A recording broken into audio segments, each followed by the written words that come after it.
आज के महीने की किसी भी सोमवार के दिन, किसी भी सोमवार के दिन मिट्टी के पात्र में जो रात्रि भर जल रखा हो, मिट्टी के पात्र में अगर आपके पास में घड़ा हो, हंडा हो, नी हो तो दिया हो, दीपक हो, कुल्लड़ हो, कोई भी तुम्हारे पास में जो मिट्टी का पात्र उसमें जल भरना, वो जल बैसाख के महीने की किसी भी सोमवार के दिन, किसी भी सोमवार के दिन, बैसाख महीने या किसी प्रदोष के दिन या बैसाख महीने के शिवरात्रि के दिन, वो मिट्टी के पात्र का जल अपने घर के प्रत्येक व्यक्ति का स्पर्श कराकर उस मिट्टी के पात्र के जल को तांबे के पात्र में डाल लीजिए और घर के प्रत्येक व्यक्ति का स्पर्श करा लीजिए और शंकर भगवान पर कुंदकेश्वर महादेव के नाम से समर्पित करिए। कुंदकेश्वर महादेव कभी जीवन में पीछे पलट कर देखने की जरूरत नहीं पड़ेगी, आप उन्नति की सीढ़ी की ओर बढ़ते चले जाओ। बैसाख महीने में मिट्टी के पात्र का जल भगवान शंकर को समर्पित होना चाहिए, उसका सुख हमारे जीवन को एक आनंद फल प्रदान।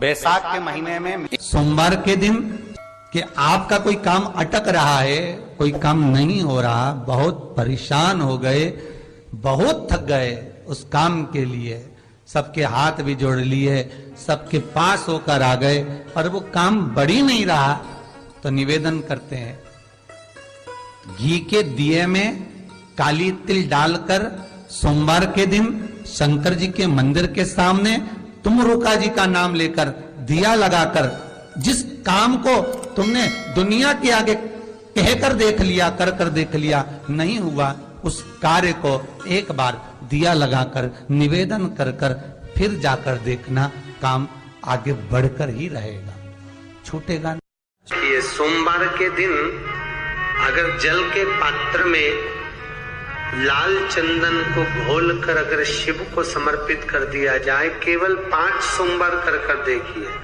जो मन की कामना होती है वो पूर्ण हो जाती है।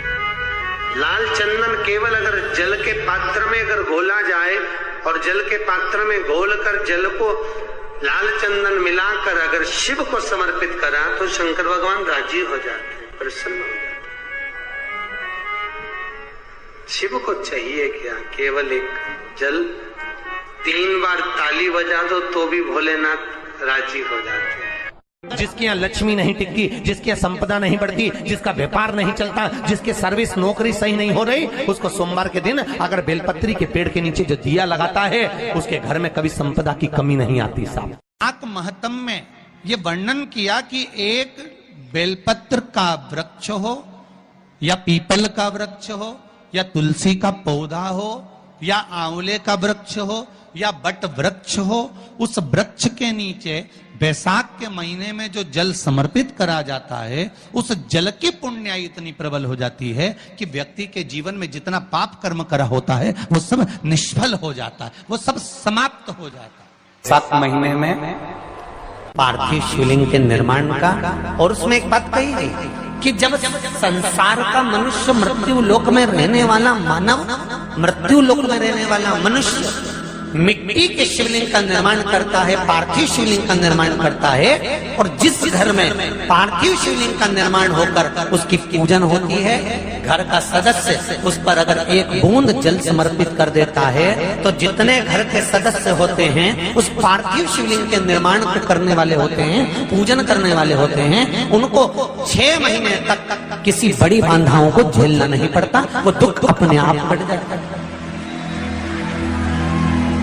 पार्थिव शिवलिंग का निर्माण बैसाख महीने, 1 लोटा पानी जो भगवान शंकर को समर्पित करता है, मरने के बाद तुम्हारी औलाद तुम्हारा किसी पवित्र नदी में तर्पण करे ना करे, तुम्हारा शिव को दिया हुआ जल तुम्हारे खाते में पहुंच जाता।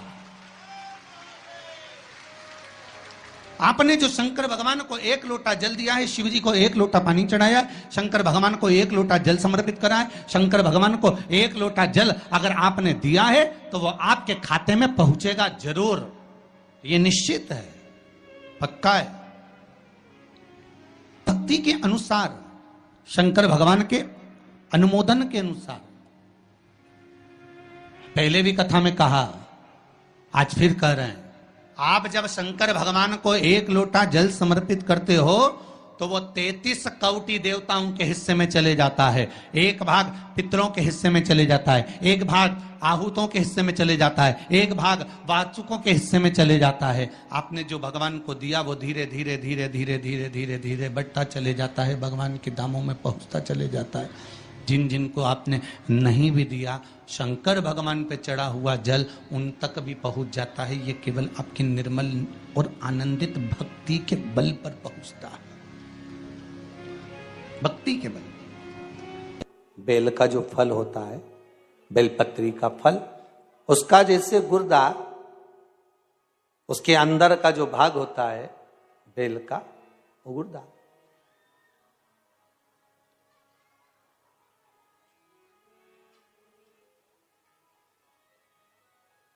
उसको अग्नि में जलाकर उसकी भस्म तैयार कर कर छान कर जब जब आपके यहां विद्वान ब्राह्मण शिव जी का अभिषेक कराते हैं, पूजन कराते हैं, तो उसमें लिखते हैं पूजन के साहित्य में बेलपत्री, धतूरा, दुर्वा, ये उसमें नीचे लिखेंगे भस्म। लिखते कि नहीं लिखते? लिखते हैं ना, भस्म अभिषेक में चाहिए रहती। तब उस भस्म का थोड़ा सा भी भाग आप अगर शिव को समर्पित कर रहे हो तो ये जान लें कि शंकर मनवांछित फल प्रदान कर रहे हैं, शिव फल प्रदान कर रहे हैं।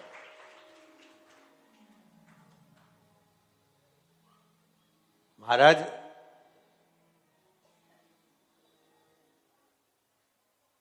बेलपत्री के वृक्ष के नीचे बैठकर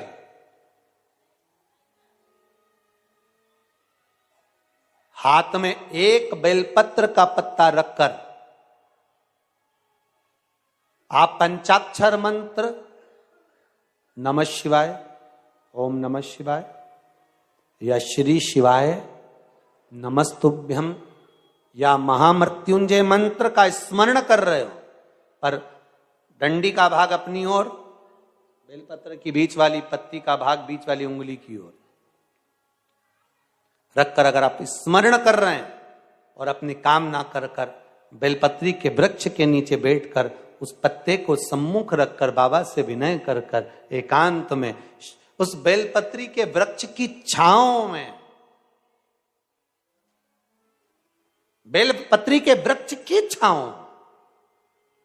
आप कामना कर कर उस पत्ते को शंकर भगवान के ऊपर समर्पित। उसी तरह दुख आने से पहले शिव का नाम लेना चालू कर दो तो दुख आना वाला करवा रहे हैं और अपनी मनवांछित फल कामना पूर्ण कर, क्योंकि और हम तो कहेंगे जिनके आंखों में अगर तकलीफ ज्यादा होती है, नेत्रों में कोई रोग ज्यादा हो रहा है, नेत्र रोग ज्यादा है, तो सुबह बाबा के मंदिर में जब आप जाते हैं शिव जी को जल चढ़ाने के लिए, तो उनके चेहरे शिव जी का जो शिवलिंग होता है और जो जलाधारी होती है, उस जलाधारी के सामने से जहाँ जल रहता है, आप जिस काम वहां पर अपनी हथेली को लगाकर के लिए ऐसे अपने हाथ की हथेली को लगाकर कुंडकेश्वर महादेव के नाम से उन आंखों पर थोड़ी देर लगाना चाहिए। शिव जी को जल चढ़ाने के बाद हथेली को जहाँ से पानी बहता है नीचे की ओर, वहां अपनी हथेली लगाओ, हाथ और हाथ लगाकर हो उस शंकर जी हाथ को अपनी आंखों पर थोड़ा थोड़ा देर लगाना प्रारंभ करिए। धीरे धीरे कुंडकेश्वर महादेव का नाम लेते रहो, नेत्रों का कैसा भी तकलीफ हो शिव जी को धीरे धीरे ठीक होना प्रारंभ होती जाएगी, नेत्र काम करना प्रारंभ। चतुर्थी, अष्टमी, नवमी, द्वादशी, शिव जी की प्रियता चंद्र में, पूर्णिमा, चतुर्दशी, संक्रांति, इस पर बेलपत्र ना तोड़िए। मंदिर की चढ़ी हुई कहीं रखी हुई, कहीं अगर निर्माल्य में भी कहीं ले जाकर पड़ी है वो भी समर्पित कर सकते हो। बेलपत्र तो यहाँ आप जितने भोले रहेंगे, दुनिया के लोग भले आपको मूर्ख कहें, पगला कहें, भोला कहें, पर आप शंकर के प्रिय हो। ज्यादा हमें चतुर नहीं बनना। क्या करें चतुर बन के? ये बैसाख का महीना चल रहा है, बैसाख के महीने में मिट्टी के पात्र में जल रखा जाता है और मिट्टी के पात्र का जल शिव जी को समर्पित किया जाता है। बैसाख चरित्र स्कंद पुराण में उठाकर पढ़ना कि आखिर मिट्टी के पात्र का जल बैसाख के महीने में शंकर को क्यों चढ़ाया जाता। अगर मिट्टी का पात्र भी नहीं हो, तुम्हारे घर में मटका हो, सुरई हो, वो भी नहीं हो, तो एक दिए में मिट्टी के पानी भर लो और वो पानी तांबे के कलश के अंदर जो पानी है उसमें मिला लो। पर मिट्टी का जल शिव जी को क्यों चढ़ाया जाता है? स्कंद पुराण के अंदर बैसाख महत्व में लिखा कि जो अधोगति में मर गया होता है, अचानक मर गया होता है, एक्सीडेंट में मर गया होता है, उसकी जीने की और तमन्ना थी, अचानक कोई बीमारी लग गई और मर गया, कोई बड़ी बीमारी लगने के कारण चला गया, उसको बहुत कुछ करना था पर मर गया, उसके लिए बैसाख महीने में शंकर भगवान को जब हम मिट्टी के पात्र का जल समर्पित करते हैं तो वो जीव तड़पता नहीं है, कहीं भटकता नहीं है। उसको गया में पितरों में मिलाया कि नहीं मिलाया, भद्र विशाल में ब्रह्म का पाली करी कि नहीं करी, कभी पिंडदान कभी तर्पण तिलांजलि हुई कि नहीं हुई, पर मिट्टी के पात्र का जल बैसाख महीने में शिव जी को चढ़ाया जाता है तो वो जीव कहीं पर भी हो उसकी मुक्ति हो जाती है, उसका मोक्ष हो जाता है। भले एक दिए, अगर आपके पास मिट्टी का मटका नहीं है, आपके पास मटका नहीं, सुराई नहीं, मटकी नहीं, मिट्टी का कोई पात्र नहीं, कोई तारवा नहीं, तो आप दिए के अंदर भी जल भरकर उसको तांबे के लोटे में मिलाकर शिव जी को चढ़ा सकते हो। बैसाख महीने में वो जिस नारी के गर्भ में बच्चा 1-2 महीने का, 4 महीने का किसी का गिर गया हो, बच्चा चले गया 2 महीना, 4 महीना, 6 महीने का समाप्त हो, उसको चढ़ाना चाहिए बैसाख महीने में शिव को जल, मिट्टी के पात्र का जल। परिवार में कोई अधोगति में चले गया, चढ़ाना चाहिए मिट्टी की। शिवरात्रि शिव महापुराण की कथा कहती है जैसे शरीर की कोई भी इंद्री में जैसे हाथ है, कई माताओं के या पुरुष लोगों के, कई लोगों के, ये नहीं है कि तुम्हारे हाथ केवल तुम बूढ़े होगे तभी कांपते हैं। कई बहन बेटियों के, कई जवान लोगों के भी हाथ जब सीधा करवाओ तो कांपने लगता है, कंपन करता है। उनको लगता है कि हमको कोई रोग हो गया, कोई बीमारी हो गई।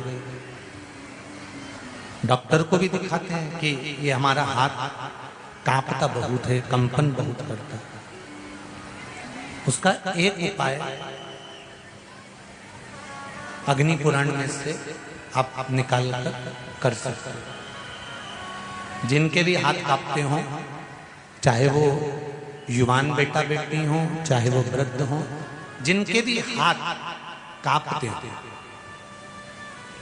हाथ में थोड़ा बहुत कंपन रहता है, और ऐसे कई लोग हैं, केवल हम उनको नहीं कहेंगे कि बुजुर्ग लोगों के कांपते हैं, बहुएं हैं, बेटियां हैं, कई काम करने वाले जो होते हैं, जिन दिन रात दुकान पर बैठते हैं, काम करते हैं, उनके भी हाथ में थोड़ा कंपन आने लगता है। महाराज काली तिल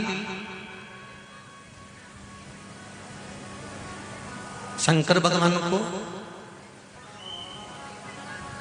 किसी भी सोमवार के दिन समर्पित कर देते। उस काली तिल को चढ़ाने के बाद एक बेलपत्री, एक शमी पत्र शिव जी को चढ़ाना। बेलपत्री और शमी पत्र को उठाकर जहां से पानी शिवलिंग, जलाधारी, ये पानी बहने का स्थान, जहां से पानी नीचे की ओर जाता है, बेलपत्री और शमी पत्र को उठाकर जहां से पानी नीचे की ओर जाता है वहां उस पत्ती को रख दे। काली तिल को वापिस जलाधारी पर से शिवलिंग पे से उतार कर लेकर आ जाए और उसको डब्बी में रखें। सुबह उठने के बाद में, मुंह धोने के बाद में, नाश्ता करने से पहले या कुछ भी खाने से पहले मुख में 2 दाने वो काली तिल के हाटकेश्वर महादेव का नाम लेकर, कौन से महादेव? हाटकेश्वर महादेव का नाम लेकर 2 दाने उस काली तिल के खाना चालू कर दीजिए। 8 दिन 9 दिन कर लो, हाथ में कंपन आना बंद हो जाएगा और आपका हाथ धीरे धीरे ठीक हो जाएगा। रोज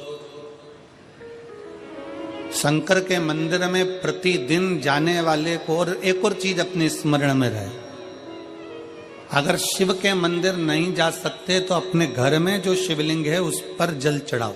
और यदि आप अपने शंकर के घर में शिवलिंग पर भी जल नहीं चढ़ा पा रहे हो तो किसी बेलपत्री का वृक्ष हो, उस वृक्ष के नीचे भी जल चढ़ाओ।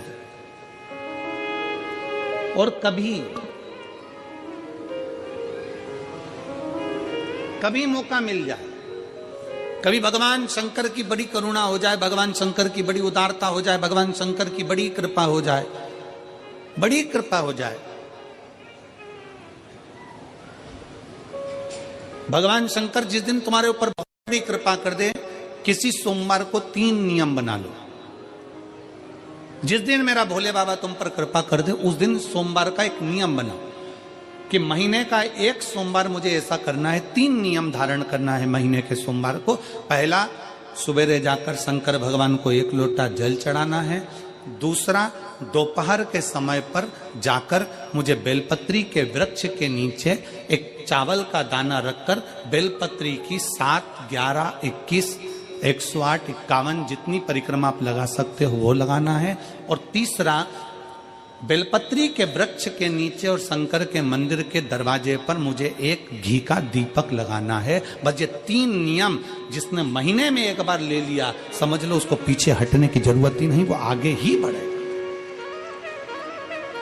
महीने के किसी एक सोमवार का ऐसा नियम बना लो कि मुझे 3 नियम धारण करना है महीने के किसी भी एक सोमवार को। हम ये नहीं कहेंगे कि तुम सोमवार 5 पढ़ रहे हैं तो 5 को करो, 4 पढ़ रहे हैं तो 4 को करो, 3 पढ़ रहे हैं तो 3 को करो। तुम तो महीने का एक सोमवार का नियम बना। और मेरी जीजियों से, मेरी बेटियों से जो विदेश में रह रही हैं, जो कहीं बाहर रह रही हैं, कहीं बड़े शहर में रह रही हैं, जो रोज मंदिर नहीं जा सकते, हर किसी महीने के एक सोमवार को भी ये नियम निर्धारण थे, तो उनसे कहेंगे कि 3 महीने में एक सोमवार का नियम बना लो। 3 महीने में नहीं बना सकते तो 6 महीने में एक सोमवार का नियम बना लो। और 6 महीने में नहीं बना सकते तो 1 साल में एक सोमवार का ऐसा नियम बना लो कि मैं साल का एक सोमवार ऐसा रहूंगी कि सुबह सोमवार के दिन मंदिर में जाकर जल चढ़ाऊंगी, दोपहर में जाकर बाबा को एक अक्षत का दाना रखकर, अक्षत का मतलब है कि बाबा मेरी दिनों दिन उन्नति करना। बेलपत्री के वृक्ष के नीचे जो अक्षत रखा जाता है वो उन्नति के लिए रखा जाता है। शंकर के शिवलिंग पर जो अक्षत रखा जाता है वो रोग मुक्ति के लिए रखा जाता है। अशोक सुंदरी पर जो अक्षत रखा जाता है वो संतान प्राप्ति के लिए रखा जाता है। षडानंद कार्तिकेय की ओर जो अक्षत रखा जाता है